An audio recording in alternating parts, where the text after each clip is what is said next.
Günaydın arkadaşlar, hoş geldiniz. Günaydın hocam. Evet. Geçen hafta gönderdik sizi. 3 gün bir antrenman verdik. Nasıl hissediyoruz? Ne yaptınız? Biraz anlatın bakalım. Biraz bitik ama yine de iyiyiz, Kaç ayaktayız. dakika koştun Soner? Kaç dakika koşabildin?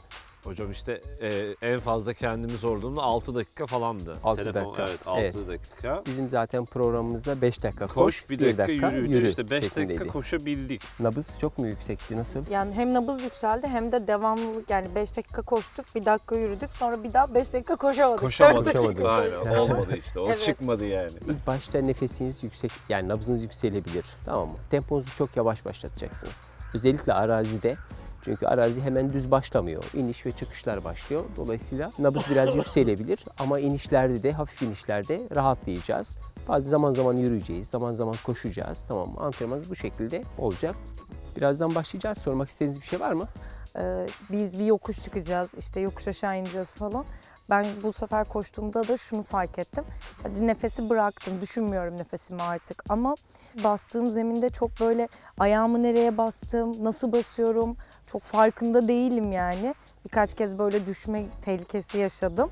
Tabii şu an ürkek basıyor olabilirsin. Yani çok doğaldır zaten bu. Yeni başlıyorsunuz.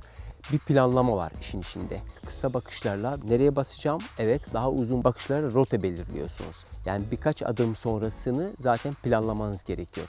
Ama bir süre sonra alıştıkça, bunu antrene ettikçe hiç düşünmeyeceksiniz bunu. Nereye basacağınızı bile düşünmeyeceksiniz bir süre sonra. Merak etme, Nefes tamam mı? gibi olacak Evet, o da yani. böyle basıp gideceksiniz, tamam mı?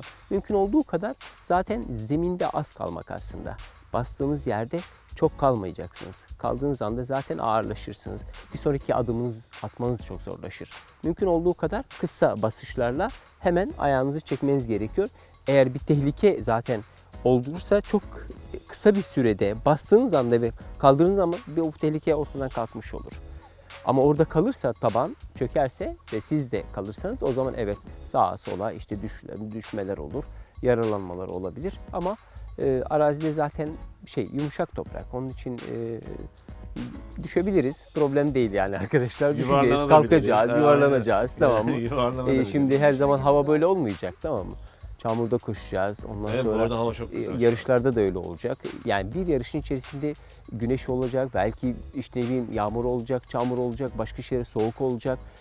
Koşuyla diğer sporlardan ayıran özelliklerden bir tanesi. İlk başta biraz üşürsünüz, ondan sonra vücut ısınır, ısısını korur ve herhangi bir şey yaşamazsınız. Onu daha sonra konuşacağız. Ama bugün bu hava için gayet güzel görünüyorsunuz. Güzel giyinmişsiniz, sıkıntı yok. Evet. Salomon sağ olsun. Biraz stretchingle başlayacağız.